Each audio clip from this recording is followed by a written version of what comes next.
guys, and welcome back to the Crochet Tour YouTube channel.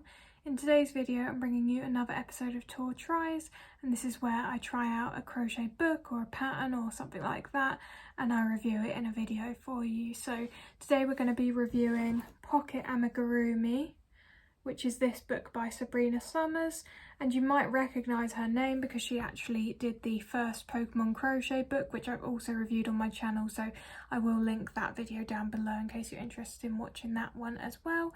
But yeah, if you're interested in finding out more about this book, then keep watching. So I'm going to start by giving you some information about the book itself. So it was published back in 2017, so it is a few years old now, and it's available on just any online shop that you can think of, so Amazon and eBay and things like that, and it seems to be selling for around £10 at the moment. So in the book you get 20 patterns, so that works out at roughly 50p per pattern that you're paying, which is quite good value, I think. And then in terms of the difficulty level, so there is a 5-star rating system that's used for the patterns, so each pattern is rated 1 being the easiest and 5 being the hardest.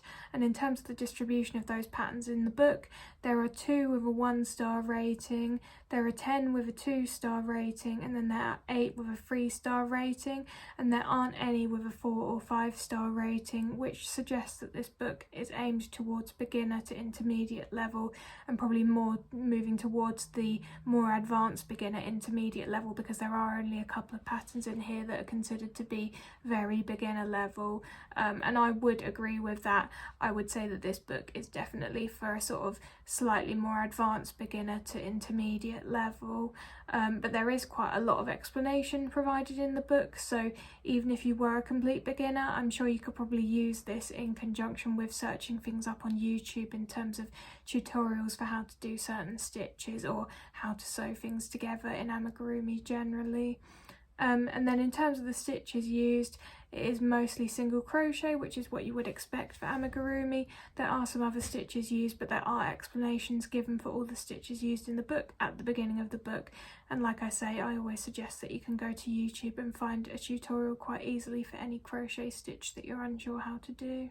So next I'd like to just give a bit of information about the author. So as I already mentioned, this book is written by Sabrina Somers, and she is Dutch, and her full-time job, I believe, is designing amigurumi. She has a couple of other books, so as I mentioned in the beginning, she has Pokemon Crochet 1, that's probably her most popular book that she has, and then I think she has a couple of others, and there might be one that's potentially in Dutch as well. So it says on her Instagram that she has over 150 patterns, and on Instagram she has about 7,000 followers. Now let's get into the fun part, which is showing you what I've actually made from the book. So I always like to try my best to try a few different patterns from the book, and also see if I can do a bit of a range of difficulty levels, just to see if I agree with their assessment in terms of the difficulty. So this is the first one that I made. This is Nymphia, and this is a 1-star pattern, so this is considered to be very beginner level, and I guess that's probably because I guess there's no colour changes or anything like that in this, and there is a bit of sewing involved, but potentially not as much as there are in some of the other patterns in the book, although I possibly would have put this as a 2-star if it was me, but yeah, that's just my opinion. Then for the 2-star pattern that I did Pin Snip, which is this little crab.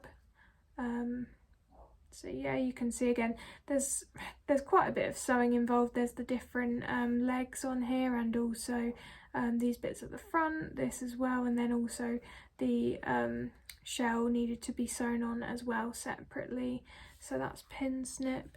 And then the last one that I did was Aquaka. I think that's how you meant to pronounce it, but so it's just like this duck character with the beak, and then with this quite long tail, and like I say, this was a 3-star pattern.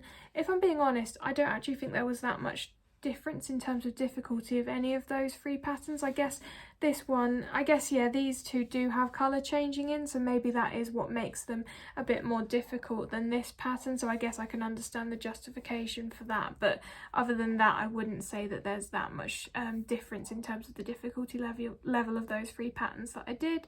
And just as well, so that you understand in terms of the size of these, so all of these patterns that I did were with a 2.5mm crochet hook and DK yarn, so that is smaller in both hook size and yarn weight than I normally use. I normally use 4mm crochet hook with Aran weight yarn, but I thought I would actually follow the recommendation in the book this time, albeit just to say that she does say to use 2.5mm crochet hook, but she also says to use sport weight yarn, which is actually lighter than a DK, but I don't have any sport weight yarn, so I just use DK, and all it does is it means that you actually have less gappage because you're using a slightly heavier weight of yarn. So I actually really liked how this turned out, but I guess it would have been interesting to see how it looked with sport weight yarn.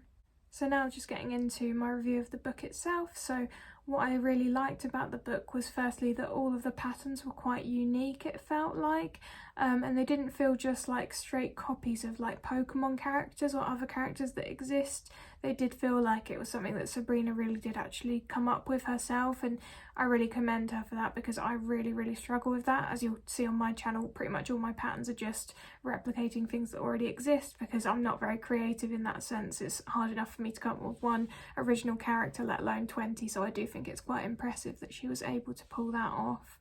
The second thing that I really like is that there were no mistakes noted at all in any of the patterns that I did, so that's not to say that there aren't any in the book, but I highly doubt it, because her Pokemon crochet book was really good as well, and I didn't find any errors, I don't think, in that book either, or if I did, it was very minimal, so I'm not surprised that this was another high quality book from her. And then the third thing that I really appreciated was that in the sewing instructions she did give a bit of guidance as to where exactly to sew some of the pieces. So she'd say something like sew the arm roughly to round 10, which I sometimes try and do in my patterns as well, and I did appreciate that, because sometimes you try and see from the photos and you can kind of get an idea, but it's much more helpful if you're sort of given an exact round to work towards, because then you can count that out on your own crochet piece and just make sure that you're sewing in line with what she would recommend. And then in terms of what I didn't like, there was honestly nothing that I didn't like about the book. If I'm being really picky, like I just said before, I'm not sure if I 100% agree with the difficulty ratings. Like, I didn't think there was that much difference in the free patterns that I did. They, you know, if you're sort of an advanced beginner, intermediate level, I think you would have been able to do all of those free patterns, but other than that, like, I don't really have any criticism of the book at all, to be honest. So then in terms of my overall recommendation, obviously you can probably guess from that I would definitely recommend this book. I recommend this for anyone that likes amigurumi, anyone that likes making creatures in particular, and I would say anyone that likes making small pieces as well, because these do come out quite small compared to some of the things that I normally crochet. So if you like that small sort of piece and you like it to be a bit quicker to crochet, then this would be a good book for that type of person. And like I've already suggested, I think this book is ideal for sort of an advanced beginner to intermediate level. Like I said, I think you could sort of tackle this as a complete beginner, but I think you would need to be using like YouTube or someone to help you alongside it, because I think you would potentially struggle to read the pattern completely by yourself if you're completely new to crochet. And yeah, like I say, the Pokemon Crochet book 1 was really good, so I wasn't really surprised that this was also a really good book. I was kind of expecting it to be really good, and yeah, it definitely, I would say, even exceeded my expectations, to be honest, because I do think that the uniqueness of all of the characters is really impressive in this book, and it doesn't feel like she's just trying to copy characters that she's already seen previously, which is yeah, really impressive, I think. So that's all for this video. I hope you guys have enjoyed it. Any other crochet books or patterns that you want me to review, always just leave them in the comments below and I will try and get to them eventually. And yeah, I hope you guys have enjoyed the video, and I'll see you in the next one. Bye guys.